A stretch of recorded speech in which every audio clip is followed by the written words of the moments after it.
midfield, moving it out to the left-hand side here. The early ball played forward, the goalkeeper choosing to punch it away, and this is where the youngster Daga, coming under pressure, to try and keep possession in there. It's very good play on the near side by Awazi, picked up now by Eze, the number 6, out to the right flank, and Eze's continued his run. Just Nachi trying to feed the ball through. It's a disastrous ball played back the way, a gift possibly for Enyimba. Tule looking to finish it off, is blocked by the defender. Well, that was a horrible mix-up from Wydad Casablanca. They nearly paid a very heavy price for it, and it could have been the opening goal for Enyimba. What was happening here?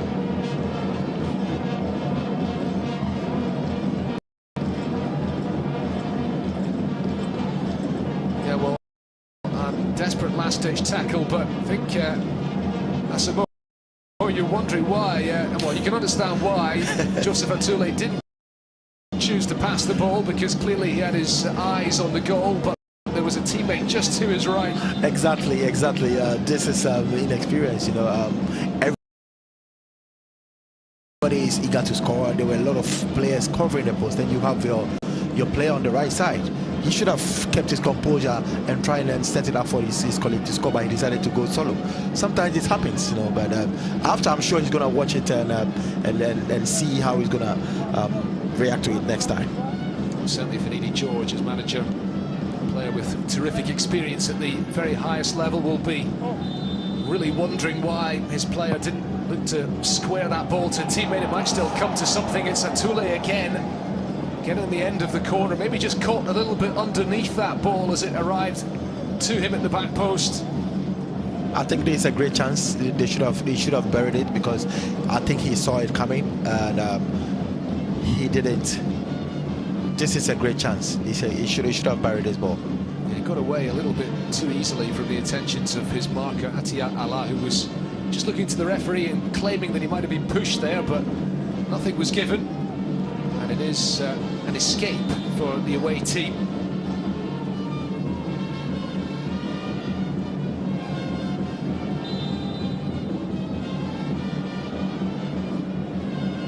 Very big moment in this game for Enyimba. You mentioned, Asamoah, that they can't afford to lose the first goal. Certainly if they can get the breakthrough here and have the lead, then it will make things very interesting indeed, certainly from a neutral perspective too, because Enyimba might be considered not just the underdogs in this tie, but in the competition in general. As the ball into the box is collected by Bluch-Husso. The Enyimba captain looks to play it forward early. Maybe they have a chance here to get in behind. Kenny Awazi just allowed the defender to come back and make the interception. Picked up by Chilekwu. Possibly just a bit too much on that pass. It will not be kept in play by Atule. But this is encouraging for Enyimba. They are beginning to settle into this game and create a couple of interesting opportunities. It remains 0-0 after 20 minutes. Exactly. They are being able to get back to the game, especially Atula, who is being a threat right now for Enyimba. I hope he continues and make sure they can even get a goal, because playing against a team like Wydad, if you don't settle in quick and then they get a goal, it's going to be very, very difficult in Morocco. Yes, that second leg to come up in just a few days' time. And then on to the semi-finals next weekend.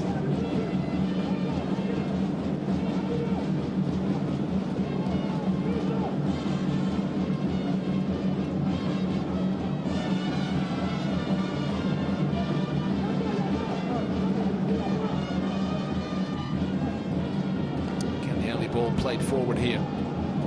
It's going to be returned by Abu Fat towards his goalkeeper.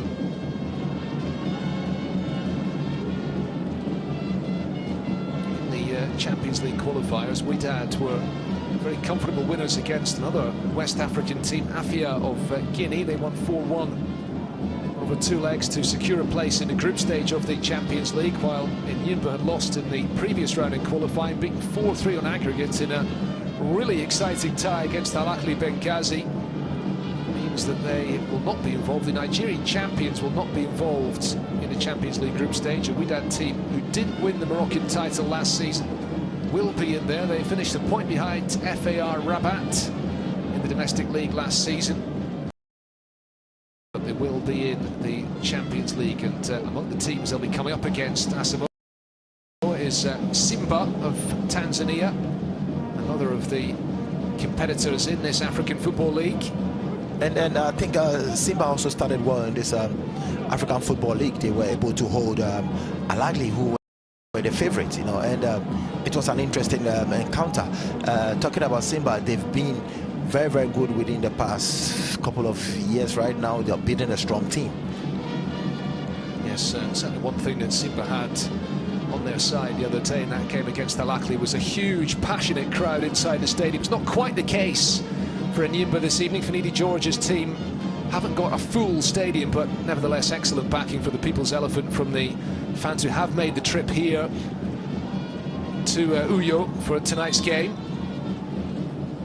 So there is a Wydad player on the floor in the centre circle. Sherki El Bakri is the man who has gone down.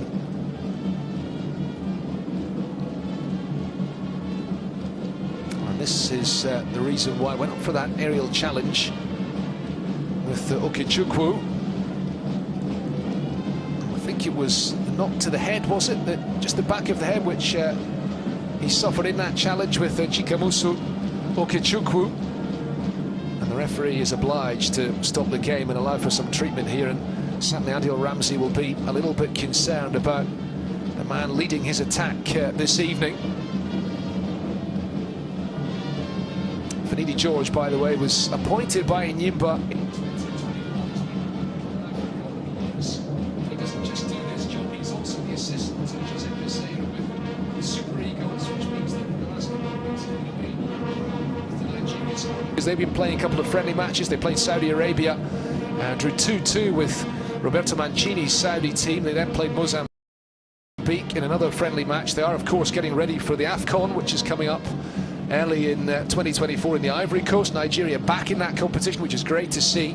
But it does mean that Finidi George, the last couple of league games, has had to pass over the responsibility for the team to his assistant with Enyimba, because their league season has been starting while he's not been there. So, you know, you could argue, is that ideal for the team, or is this perhaps a positive thing for Enyimba because it shines a light on them, the fact that their manager is involved with the Super Eagles as well? I think personally, it's a very good CV for him. Now that people are beginning to trust his project, what he can do. He has been with Enyimba since 2021, and now he's been involved in the senior national team, which means he's been doing something right, and it's been a success for him. Although he left his side for his assistant, but definitely the assistant knows his philosophy, he knows his project, so I don't think it's gonna affect Enyimba. Yes, Enyimba's first couple of league games they played, well, they were actually beaten in their first game, but they bounced back to get a 3-2 victory against Aqua United in the last match. That was a week ago, a match in which they were 2-0 up, brought back to 2-2, and then ended up winning it by 3-2. So victory for Enyimba to warm up for their entry into the African Football League, and with Finidi George coming back in. And of course Finidi George needs no introduction to fans, not just of African football, but really football anywhere. We think back to what he did. He was a UEFA Champions League winner with Ajax in 1995, that great Ajax team. He played in Spain as well. He played in a very good Real Betis team there.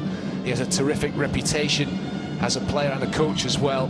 Two World Cups, and certainly part of a great Nigerian team in that period, which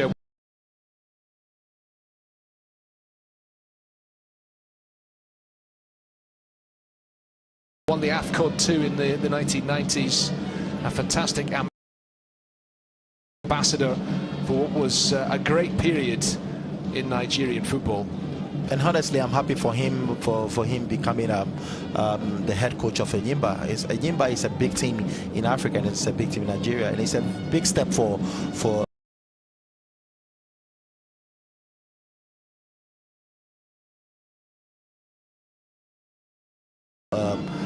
George Finidi, and I wish him well.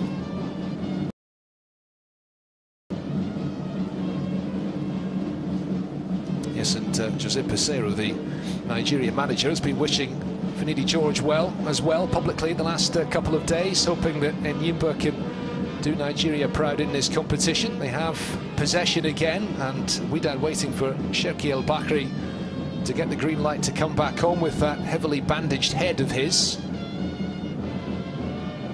Daniel Daga losing out in the challenge. Wydad maybe an opportunity here. Enyimba defence standing firm. Wydad still down to 10 players at the moment.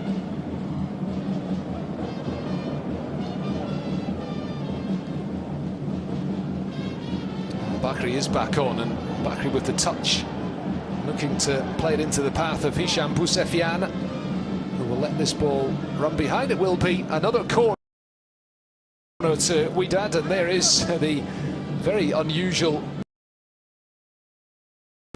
bandage that Cherki El Bakri has wrapped around his head and his jaw as well.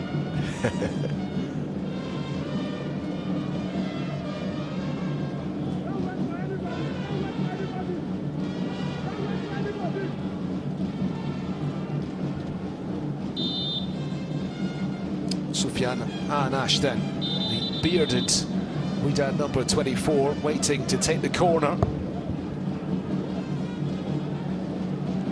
And the referee just with a telling off for Gabriel Innocent, the Enyimba number 3.